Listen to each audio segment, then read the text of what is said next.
Hello student, welcome to TSN. Good morning student. Physical fundamental of physical education, physical geography, chapter number 4, 11th class, second video है।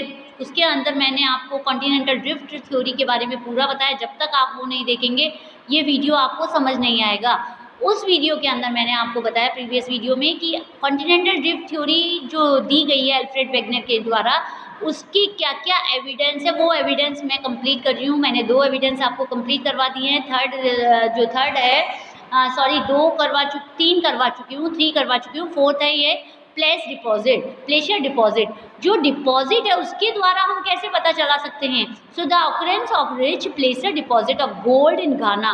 घाना के अंदर, Africa के अंदर घाना है, घाना के अंदर जो रॉक डिपॉजिट्स हैं in and the absolute absence of source rock in region in the amazing fact. वो हमें बहुत अच्छा एक फैक्ट बताता है। The gold bearing venues are in Brazil, जो ब्राज़ील के अंदर भी है। And it is observe that the gold deposit of Ghana are derive from Brazil plateau when the 2 continent lay inside side by side. ये deposit कहाँ रह गए थे? ये डिपॉजिट रह गए थे घाना के अंदर, जो ब्राज़ील के अंदर ही रह गया अफ्रीका के, जबकि दोनों क्या सेम शॉर्ट था। Distribution of fossils. अब फॉसिल्स के आधार पे, व्हाट इज फॉसिल्स, ये आता है जो एनिमल्स और प्लांट्स के जो लिविंग लैंड फ्रेश वाटर पे जो इंडिकेट स्पाइसीज थे वो पता चलता है, उनके द्वारा बताया जाता है। When in the initial species of plant and animal adapted of living on land or a fresh water are found on either side or a marine berries. A problem arise regarding according to for such distribution. आपको पता है जो दोनों शोर पर plant और animal के fossils मिले हैं उनसे भी ये पता लगाया जाता है कि दोनों सेम है। The observation that luminous occurs in India, Madagascar and Africa lead some of considered contiguous landmass Lemuria linking the 3 landmass से मिला हुआ है।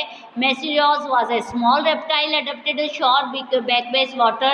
The skeleton of these found only 2 localities, the Southern Cape Province, Southern Africa, landmass Brazil. The 2 localities present 4800 apart from this ocean.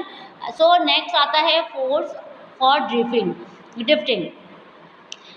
के Wegener suggesting किया कि movement जो था responsible for the drifting, जो मूवमेंट था, जो मेंटल के अंदर जो मूवमेंट हो रहा था differing the continent was cause the pole feeling force. 2 तरह की फोर्स थी। वो 2 तरह की फोर्स कौन कौन सी बताई? एक तो बताई थी drifting of the continent, second था पोल फीलिंग फोर्स या टाइडल फोर्स। 2 तरह की फोर्स थी, पोल फीलिंग फोर्स या टाइडल फोर्स। कौन कौन सी फोर्स थी? फर्स्ट थी पोल फीलिंग फोर्स और टाइडल फोर्स। इन दोनों के बारे में आप अच्छी तरह पढ़ेंगे। जो 2 पोलर फीलिंग फोर्स थी related to the rotation of the earth, वो किससे डिपेंड थी? जो रोटेशन हो रहा था अर्थ का उस पर डिपेंड थी। You were aware the fact of the अर्थ। आप देखेंगे अर्थ को, earth is not a perfect shape में नहीं है। It has a bulls at the equator. वो एक पार्ट निकला, आप देखेंगे जो इक्वेटर का पार्ट है, ये वाला जो पार्ट है ये थोड़ा बुल्स है, निकला हुआ है, जबकि यहाँ पर बहुत छोटा पार्ट आ जाता है। सो ये किसके कारण हुआ है? Due to the rotation of the earth के कारण हुआ है। The second force that was suggested by Wegener, tidal force. It is due to attraction of the moon and the sun that develops the tide. ये किसके द्वारा होता है? जो अर्थ पर जो मून और सन की जो जो अट्रैक्शन है टाइड्स को, वो ओकर करता ओशनिक वाटर में आता है। Wegener believe that this force would become effective when applies over many years ago. ये उस समय बहुत इफेक्टिव हुई होगी जब बहुत साल पहले जब टाइड्स आए होंगे ये दोनों। Most of scholars considered these forces to be total individual. कुछ लोगों ने इसे नहीं भी माना है, कुछ ने पूरा माना है। पोस्ट ड्रिफ्ट स्टडी क्या होती है? Post drift study is it is interesting to note that the continental drift, most of the evidence was collected from the continental areas in the form of distribution of flora and fauna on deposit like tile, A number of discoveries during the post-World War second period added new information to geological literature. ये हमें second world war के बाद में पता चला. Particularly the form information collect from the oceanic floor, mapping, आप oceanic floor देखेंगे, mapping देखेंगे, provide new dimensional for the study of distribution of ocean continent. So यहाँ पर हमारी एक एविडेंस पूरा होता है. कॉन्टिनेंटल ड्रिफ्ट थ्योरी के जो एविडेंस थे वो ख़त्म हो चुके. नेक्स्ट आता है पोस्ट ड्रिफ्ट स्टडीज़. क्या होती है पोस्ट ड्रिफ्ट स्टडीज़ में? हमने अभी पढ़ा, इसके अंदर आता है कन्वीनियंशियल करंट थ्योरी आ रही है, वो हमारी आई थिंक आ रही है या नहीं आ रही है, फिर भी मैं आपको कवर करा देती हूँ. इसके अंदर कॉन्टिनेंटल ऑफ कॉन्शियस आता है, मैं कंप्लीट कर देती हूँ स्टूडेंट, अपन फिर भी कर लेते हैं. ऑदर होम्स इन 1930s में डिस्कस किया था possibilities of conversation currents operating in the mental position. आप वो ये बताते थे, अर्थर होम्स थे, उन्होंने 1930 में उन्होंने डिस्कस किया कि जो अर्थ के ऊपर जो रॉक है, फर्स्ट रॉक हमारी थी.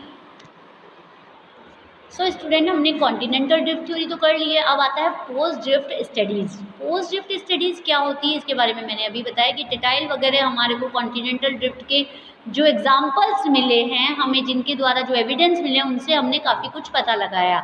सो now next is conventional current theory. What is conventional current theory?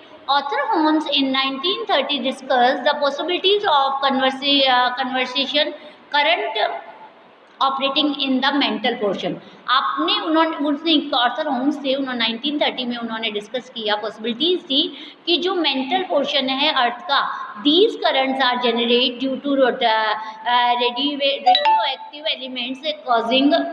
सो ये बताया गया है कि जो करंट्स मतलब कि जो उसके अंदर मेंटल के अंदर जो रेडियो एक्टिव एलिमेंट्स थे, थर्मल डिफरेंस थे मेंटल पोर्शन में, उनके द्वारा Holmes argued that there exist a system such currents in entire mantle portion.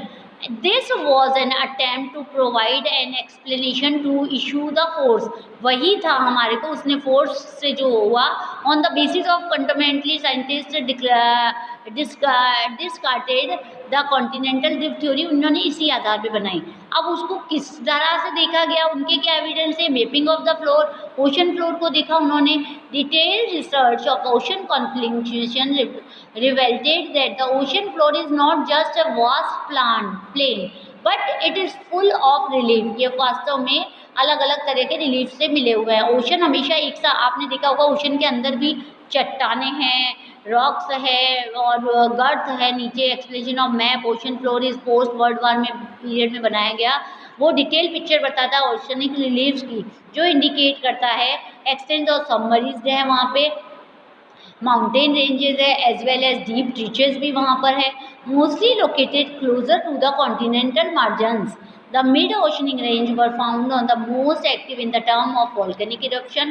The dating of the rocks from the oceanic crust revealed the fact that they are much younger than the continental area. मतलब oceanic drift में ये बताया गया कि जो continental area था उससे काफ़ी यंग पोर्शन बनाया हुआ है वो. Rocks on either side on the crust, oceanic rays having equidistant location from the crest were found to have remarkable similarities both in terms of their continental and their age. के हिसाब से दोनों समान है. अब ओशनिक फ्लोर्स का जो बताया गया है स्टूडेंट, में मैप से ही देख लो आप थोड़ा बहुत, वैसे ये आई थिंक आ नहीं रहा है. सो इसे हम अगर पढ़ भी लेते हैं कोई बुराई नहीं है. ओशनिक फ्लोर कॉन्फ्लिग्रेशन क्या है? In this section we shall note the few things related to the ocean floor. Ocean floor के बारे में हमें हेल्प करता है डिस्ट्रीब्यूशन ऑफ कॉन्टिनेंट और ocean. You will be studying the detail ocean floor related chapter 113 में पढ़ेंगे. The ocean floor में be signify into 3 major division में बटा हुआ है, जो डेप्थ के आधार पे भी हम कह सकते हैं, कॉन्टिनेंटल मार्जिन के आधार पे, डीप सी बेसिन के आधार पे और मिड ओशनिक रेंज के आधार पे. सबसे पहले आता है कॉन्टिनेंटल मार्जिन. कॉन्टिनेंटल मार्जिन क्या होता है? दीज फॉर्म, ये वाला फॉर्म जो कॉन्टिनेंटल मार्जिन अभी बता रहे हैं हम लोग, these form of the transaction between continental shore and deep sea basin. These include continental shelf, continental slope, continental rise, deep oceanic reach, सारी चीज़ें इसके अंदर आ जाती है। Of these of deep oceanic reach are the ocean area which are the considerable interest in so far as the distribution of ocean and concerned। ये आता है। Second आता है हमारा एप्सल्स प्लेन। एप्सल्स प्लेन में क्या आता है स्टूडेंट, यहाँ पर आप देखेंगे abyssal plain these are extensive plain है जो कि बिटवीन कॉन्टिनेंटल मार्जिन और मिड ओशनिक रेंज के बीच में है। Abyssal plain are these areas where the continental सब ये अंडरलाइन कर लीजिए, sediments that move beyond the margin set deposit, जो कि मार्जिन सेट डिपॉजिट तक पहुंच जाता है continental sediment. Mid oceanic range क्या है, this form an interconnected chain, ये इंटरकनेक्टेड चेन है माउंटेन सिस्टम की ओशन के अंदर। It is the largest mountain chain of surface of the earth through submarines under oceanic water के अंदर जो है। सो अब इन नेक्स्ट वीडियो के अंदर हम distribution of earthquake and volcanoes पढ़ेंगे student. Till then keep watching, thank you.